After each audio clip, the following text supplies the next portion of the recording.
You ever notice how when people first fall in love, they act like they've unlocked the secret of the universe? Like suddenly, they're the first two humans to ever hold hands. You'll see them walking down the street, fingers tangled together like their hands just merged into one emotional pretzel, smiling for no reason. They look at each other like they invented love. And if you've been married for a few years, you just look at them and think, yeah, give it time. Because love always starts out as this beautiful fairy tale where everything feels magical and easy. You finish each other's sentences, you share dessert, you even watch each other breathe like it's poetry. Then one day, you wake up and realize your love story has slowly turned into a shared Wi-Fi bill and a mutual hatred for that one squeaky kitchen drawer. At first, you're in that honeymoon phase where everything they do is adorable. They sneeze, and you're like, aw, bless you, that was so cute. A few years later, they sneeze, and you're like, could you not do that near me? That's marriage in a nutshell. Love doesn't disappear, it just gets practical. You stop saying I love you 15 times a day and start saying things like, did you pay the electricity bill? Or you left the fridge open again. Love evolves from grand romantic gestures to small survival check-ins. You're not buying roses anymore. You're buying toilet paper and calling it teamwork. In the beginning, everything is soft focus and candlelight. You talk for hours about dreams, ambitions, and all the ways you're perfect for each other. Then suddenly, years later, you're in the kitchen at midnight arguing about who left the spoon in the sink. That's love too. It's just a different kind of poetry. The kind that rhymes with who forgot to take out the trash. People think marriage is about maintaining the magic, but honestly, it's about maintaining your patience when your partner loads the dishwasher like a wild raccoon. And the funny thing is, you don't even realize when it happens. One day you're going out to fancy dinners, dressing up just to impress each other. The next day, you're sitting on the couch, wearing clothes you've both agreed not to talk about, eating cereal out of mixing bowls, and watching documentaries you don't even like. You're not impressing each other anymore, you're just surviving together. But that's the beauty of it, because underneath the mess and the routine, there's something real, something solid. Love becomes less about butterflies and more about weathering storms without throwing things. Every couple has that moment when they realize they're officially married. Not legally married, spiritually married. It's the first time you argue over something incredibly stupid and neither of you backs down. Maybe it's about how to properly fold a towel. You both start out calm, then 15 minutes later you're bringing up events from 2018. This is just like the time you said you'd clean the garage. That's when it hits you. This is forever. You've reached the level of love where you can fight passionately about complete nonsense and still go to bed in the same house. That's commitment. That's real love. It's funny how marriage turns you into a team whether you want it or not. You start sharing everything: space, money, time, emotions, bathroom shelves, even your sanity. You stop being me and you and become us, but not in a romantic movie way, in a tax filing way. You'll be in the middle of a store like, should we buy this? And you realize you've started referring to yourself as a corporation. We don't like that color. We're thinking of upgrading our car. You're two people trying to function as one complicated, slightly tired organism that runs mostly on caffeine and mutual guilt. In the early days, you can't get enough of each other. You text all day, you call just to hear their voice. Then marriage happens, and you start texting each other from opposite ends of the same couch. Can you bring me water? It's not that the romance is gone, it's just efficient. You start measuring affection in acts of service. They make you coffee in the morning? That's basically a love letter. They remember your favorite snack from the grocery store? That's romance at its highest level. Marriage teaches you that love doesn't always look like fireworks. It looks like someone leaving the last slice of pizza for you. There's also this quiet phase that sneaks in after a few years, the comfort phase. You don't have to perform anymore. You can be completely yourself. That's both beautiful and horrifying. Because suddenly, you see each other at your absolute worst morning breath, bad moods, existential dread at 2 a.m., and you still choose to stay. That's the miracle of marriage. It's realizing that this person has seen you cry over a burnt toast, watched you dance terribly in the living room, and heard you snore loud enough to wake the dead, and they still say, yeah, I'll keep this one. That's not infatuation, that's endurance. And let's be honest, the longer you're together, the more you both start to blend into one strange hybrid creature. You start finishing each other's complaints instead of sentences. You start laughing at the same dumb things, hating the same people on TV, sharing the same tired sighs after work. Even your facial expressions sync up. You see something annoying and just look at each other like, yup, same thought. It's like emotional telepathy built from years of shared nonsense. But marriage isn't all just laughs and knowing looks, it's work. Hard, messy, repetitive work. You're constantly adjusting, compromising, learning new ways to coexist without losing your mind. Because when two people share everything, they're bound to clash, and that's okay. Every argument, every eye roll, every why would you do it that way moment is just another way of saying, I care enough to still want this to work. It's love in disguise, loud, sarcastic, and occasionally holding a sponge. There's something deeply comforting about knowing you can argue with someone, say things you don't mean, storm off dramatically, and still end up on the couch together watching the same show 20 minutes later. Because marriage teaches you forgiveness without fanfare. You learn to apologize even when you're technically right, because peace is more valuable than being correct. You start to pick your battles, realizing most of them aren't worth fighting, and slowly you build a rhythm. Not perfect harmony, but a rhythm that only the two of you understand, a mix of love, sarcasm, and quiet understanding. People always say marriage changes you, and they're right. It makes you softer in some ways and tougher in others. You start to understand what real companionship feels like, not the Instagram version, but the human version. It's waking up next to the same person every day and realizing that even with all the imperfections, there's no one else you'd rather share this weird, chaotic life with. Love stops being about excitement and becomes about endurance. It's not the grand gestures that matter, it's the small ones that quietly keep the whole thing together. So, yeah, marriage begins like a fairy tale, two people in love, full of hope and optimism. But life slowly turns that fairy tale into a sitcom where the jokes are inside, the sets are messy, and the plot makes no sense. And somehow, that's perfect. Because the real magic isn't in the beginning, it's in the middle, where you've seen it all, survived it all, and still find ways to laugh together. That's when you know it's love, not because it's easy, but because it's yours. You know, everyone says communication is the key to a good marriage. They make it sound so simple, like you just have to talk and everything will magically work out. But no one tells you that communication in marriage is basically a lifelong game of emotional charades. You're standing there trying to explain what you mean, and the other person's just staring at you like you're speaking Morse code. And you're thinking, how is it possible that someone who knows my middle name, my allergies, and my Netflix password still has no idea what I'm trying to say? That's marriage. Communication sounds like such a noble thing in theory, but in practice, it's mostly two people misunderstanding each other at high volume. When you're dating, communication feels easy. You talk for hours, share your dreams, and listen like your life depends on it. Every sentence feels deep. Every word feels poetic. You're so emotionally available, you could be hired as a therapist. But once you're married, communication shifts. It becomes functional. It's less, I want to know your soul, and more, did you take the chicken out of the freezer? Somewhere along the way, the conversations go from heart to heart to logistics management. And it's not because you stop caring, it's because life gets louder. Jobs, bills, kids, exhaustion, it all crowds in, and you find yourself trying to have serious emotional conversations while one of you is brushing your teeth and the other is yelling from another room. That's the thing, married people are always trying to communicate from different rooms. One person's in the kitchen, the other's upstairs, and somehow you're both having a full argument. What? I said I already did that. You did what? What? You're not even mad about the topic anymore. You're mad about the acoustics. Communication in marriage should come with subtitles. Half the time, you're both saying the same thing, but in different emotional languages. One person says, I'm fine. And what they really mean is, I'm deeply disappointed and waiting for you to realize it. The other person hears, I'm fine, and thinks, oh, thank God. We're done. And that's how wars start. You start to learn that tone matters more than the words. You could say the exact same sentence in two tones and completely change its meaning.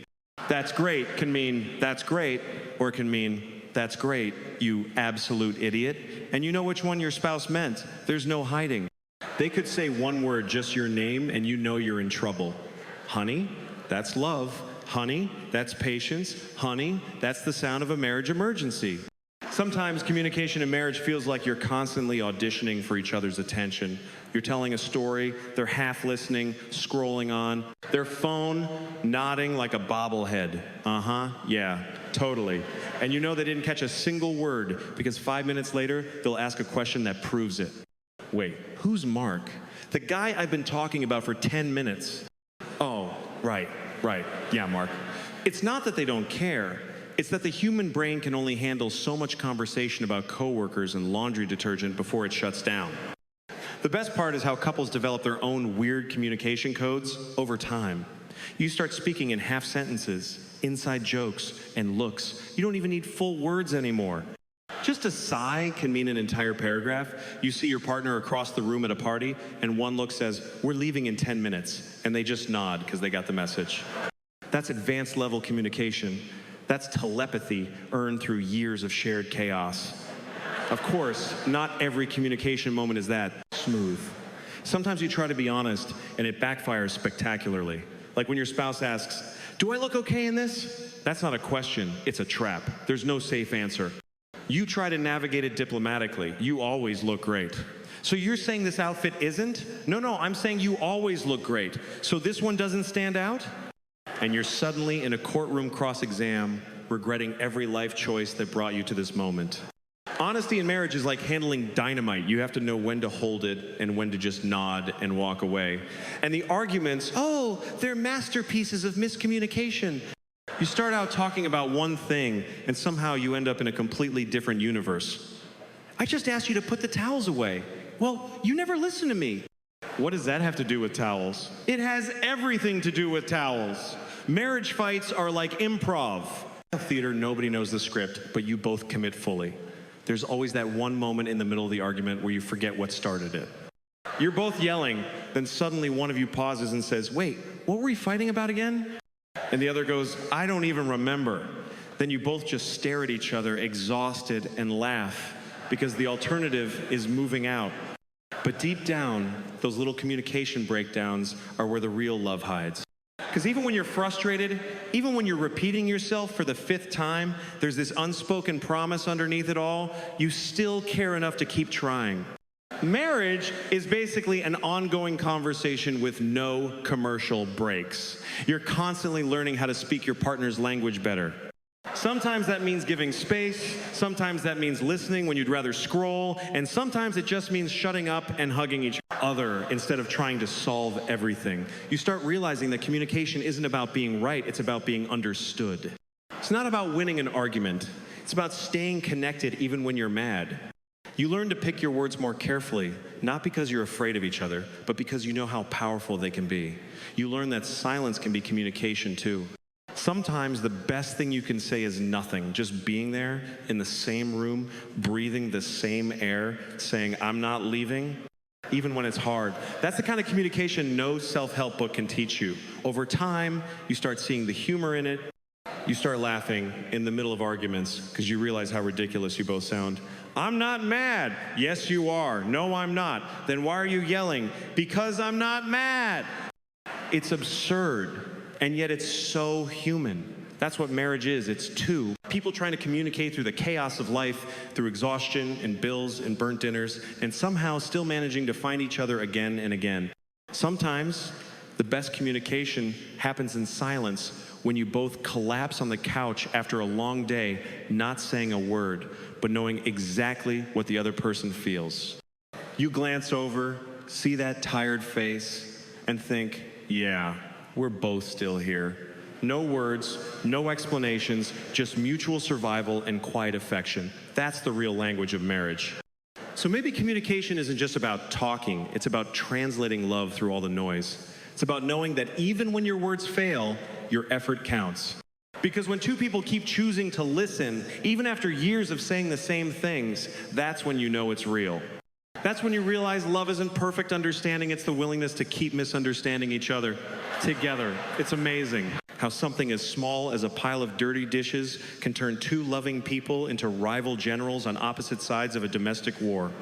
You think marriage is going to be all about love, passion, support, and then one day you're standing in your kitchen staring at a sink full of plates thinking, "This is it." This is where our love story meets its final chapter next to a sponge and half a lemon.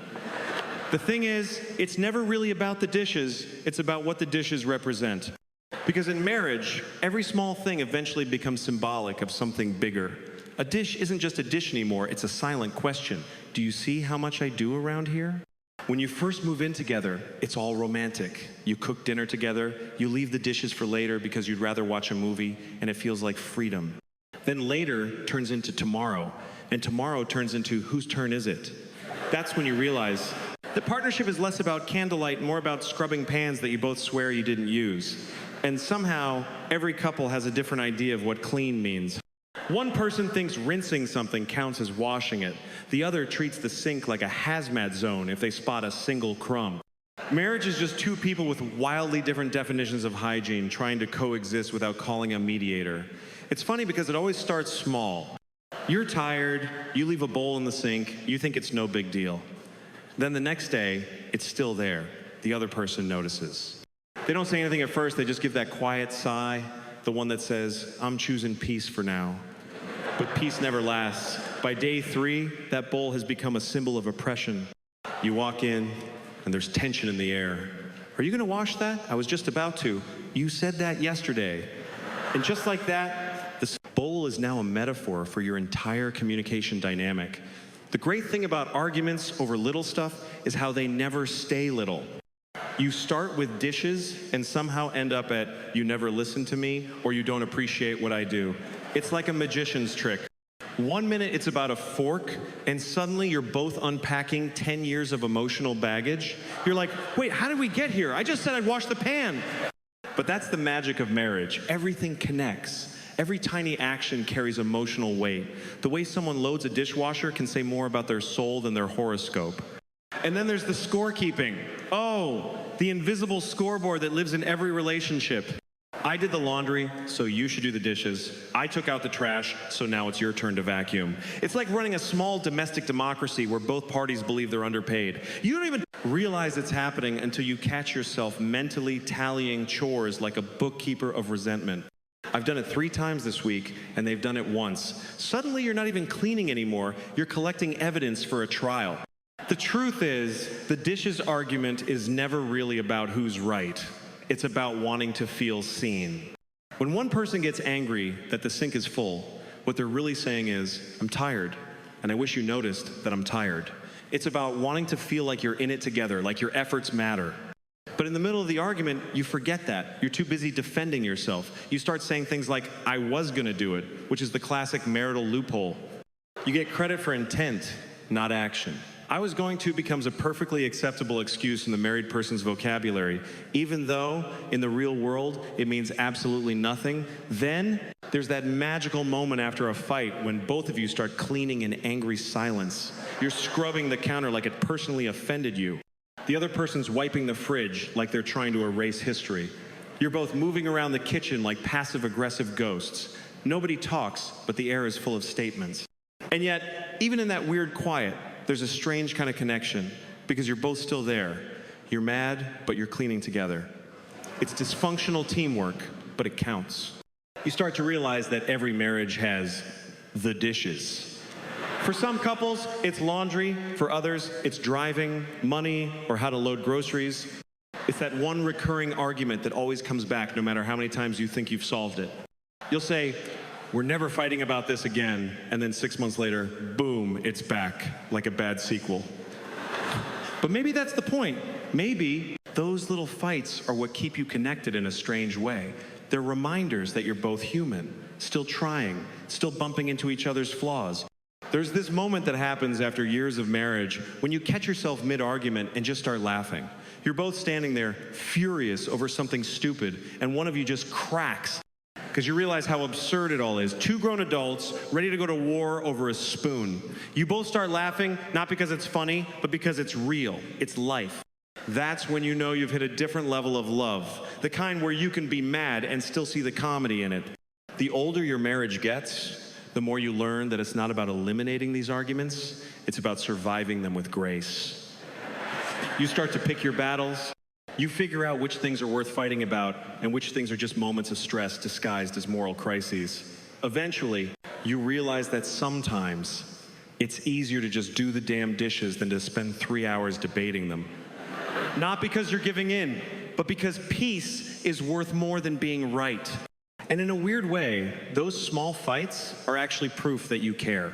You don't argue with people you've given up on.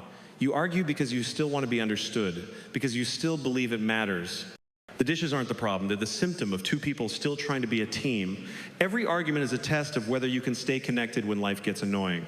Whether you can see past the irritation and remember that you're not enemies, you're just two tired humans who both want to feel loved. Sometimes the sweetest moments come right after the storm. You're standing there, both emotionally drained. Maybe one of you mutters, "I'll do the dishes." The other sighs and says, "No, I got it." And that's it. The argument dissolves. You move around the kitchen together, cleaning in silence, maybe brushing shoulders, maybe exchanging a small smile. No big speech, no apology needed, just quiet understanding. That's love, the kind that doesn't need to win, the kind that just wants to move forward. It's funny how the things that drive us crazy about our partners are often the same things that make us love them more deeply later. The way they load the dishwasher wrong, the way they leave socks everywhere, the way they hum while cleaning. You'll roll your eyes now, but one day, you'll miss those details. Because they're the texture of your shared life. The imperfections are the proof that it's real. So maybe the dishes are more than just dishes. Maybe they're a reminder that love isn't built on grand moments, but on small, repetitive, ordinary acts that keep you connected even when you don't feel like it. Maybe marriage isn't about never fighting, it's about fighting well, forgiving fast, and realizing that the person on the other side of the argument is the same one who holds your hand when you're falling apart. In the end, the sink will always fill up again. The plates will always get dirty. Life will keep throwing little annoyances your way. But love, real love, is standing in that messy kitchen, covered in soap and frustration, and knowing that no matter how many times you argue about it, you're still in it together. You know, when people talk about love, they always talk about the good parts. The butterflies, the laughter, the warmth of being understood, that spark that makes you look at someone and think, yeah, this is it. Nobody really tells you that real love, the kind that lasts, isn't built on those easy, shining moments. It's built in the quiet, messy, boring, sometimes brutal ones. It's in the mornings when you wake up next to someone who's breathing too loud, or the nights when you both go to bed angry and face opposite walls. It's in the way you keep choosing each other when it would be easier not to. That's what love really is, a daily decision made on the worst days, not the best ones. People love the idea of romance. They love the start. That's the fun part. The beginning of a relationship is all magic. You're full of energy, full of optimism, full of your best self. You listen carefully, you dress nicely, you pretend you're a balanced human being. But marriage is what happens when the show's over. When you've both run out of small talk and patience, and now you're left with the truth, two flawed people trying to live one life. And that's when the real work begins. Because love, at that point, isn't a feeling anymore. It's maintenance. It's waking up, checking the cracks, and patching them before they spread. It's easy to love someone when everything's going great. It's easy when you're both healthy, happy, and life feels like a highlight reel. But the real test comes when things get hard, when you're both tired, stressed, or disappointed. When life hits you with bills, sickness, family drama, and all the noise that makes romance feel like a luxury you can't afford, that's when you see what your relationship is made of. You start realizing that love isn't about matching moods or perfect timing. It's about endurance. It's standing next to someone in the storm, not because it's comfortable, but because you promise to. There's something raw about those tough moments when you're sitting in silence after an argument, not knowing what to say, both stubborn and hurt, but still there. You don't walk away. You don't slam the door. You just exist in that uncomfortable silence together, waiting for it to pass. And somehow, it does. That's the quiet heroism of marriage. Nobody applauds it. Nobody posts about it. But that's where the real strength lives, in the unspoken choice to stay. Love changes shape over time. In the beginning, it's excitement and passion and all-night conversations. Later, it becomes something quieter, something steadier. It's no longer about fireworks. It's about warmth. It's sitting in the same room doing different things but feeling safe. It's reaching over in your sleep and finding their hand. It's having someone who knows exactly how you take your coffee, when to give you space, and when to just sit with you in silence. It's not cinematic. It's not flashy, but it's real. And that's what lasts. Of course, that doesn't mean it's easy. Choosing each other on the worst days means swallowing your pride a lot. It means apologizing even when you're not sure you're wrong. It means forgiving before you feel ready. It means remembering that you're not fighting each other, you're fighting for each other. It takes maturity to look past the frustration and see the person underneath it. To realize that the person you're arguing with is also the one who held you when you cried, who laughed with you on your best day, who has seen you at your absolute lowest and didn't leave. And sometimes you do fall out of sync. You hit those stretches where you feel disconnected, like you're living parallel lives under the same roof. It happens to everyone. You stop talking as much, the days start blending, and suddenly it feels like the spark's gone. But here's the truth, the spark isn't gone, it's just buried under the weight of routine. Life piles on, work, stress, responsibilities, and love gets quieter, not weaker. The real magic is finding ways to dig it out again. Maybe it's a walk, maybe it's a joke, maybe it's sitting down and finally saying, hey, I miss you. That's what keeps it alive, the willingness to try again. It's funny how the little gestures start to mean more than the big ones. Early on, you think love is grand declarations and romantic trips. Later, it's them remembering to warm up your coffee. It's them putting gas in your car when you forget. It's showing up at the grocery store with your favorite snack after a rough day.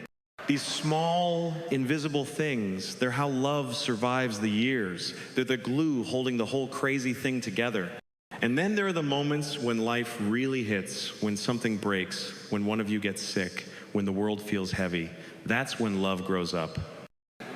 That's when all the silly arguments, all the eye rolls, all the small annoyances fade into the background. Because suddenly, it's not about who's right or who did what. It's about being there, about holding on to each other through the chaos. Because at the end of the day, it's not the romantic gestures that define a marriage. It's the moments of grace when everything else falls apart. You start to see love as this strange combination of tenderness and toughness. It's soft enough to comfort, but strong enough to endure. You realize that the best parts of marriage aren't the perfect moments, but the imperfect ones that you somehow survive together. It's laughing after a fight, finding humor in your shared mistakes, and realizing that no matter how hard it gets, you still choose each other. You start to love the imperfections, the quirks, the flaws, the weird habits, because they make that person yours. They make your story unique. There's something deeply moving about watching your partner at their lowest and realizing your love didn't flinch. Seeing them tired, defeated, or lost, and still thinking, I've got you. That's love stripped of all decoration. It's not always fun, it's not always pretty, but it's real and it's sacred in its own way. Because choosing someone on their best day is easy. Choosing them when they're broken takes heart. And the truth is, both people take turns falling apart. You'll both have seasons where one carries more than the other. Sometimes you're the strong one, sometimes you're the one being held up. And that's the unspoken beauty of it, this invisible rhythm of giving and receiving, of leaning and being leaned on. You learn to trade strength. You learn that love isn't 50 over 50. Sometimes it's 90 tenths. Sometimes it's holding the line until they can stand again. There's this quiet comfort that builds over time, something no new relationship can replace. It's the history, the shared memories, the inside jokes that don't even make sense anymore. It's having someone who's seen every version of you, the good, the bad, the unshowered, and still looks at you like you're home. It's not about passion or perfection, it's about belonging. That's the kind of love that stays. And it's not like you always feel deeply in love. Some days you don't. Some days you're just coexisting, doing your best not to lose it over something stupid. But even in those moments, there's this quiet loyalty, this understanding that what you have is bigger than the day you're in. You don't have to feel in love every second to be in love. Because love isn't measured by intensity, it's measured by consistency.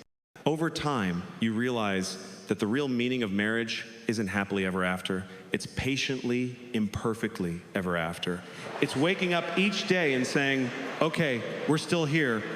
Let's try again. It's a lifelong act of forgiveness, a daily exchange of grace. You stop expecting perfection and start finding beauty in the resilience, in the fact that two flawed humans can keep showing up for each other despite everything life throws their way. So maybe love isn't a feeling that fades or a spark that dies. Maybe it's a quiet fire that never goes out. You just have to tend it. Maybe the truest form of love isn't in the grand beginnings or the perfect endings, but in the middle where you've seen it all, survived it all, and still choose to stand side by side. Because in the end, that's what love really comes down to. Not the easy days, not the laughter or the sunshine. It's the choice you make in the dark when everything feels heavy and uncertain, and you still reach out, still stay, still believe that together is worth it.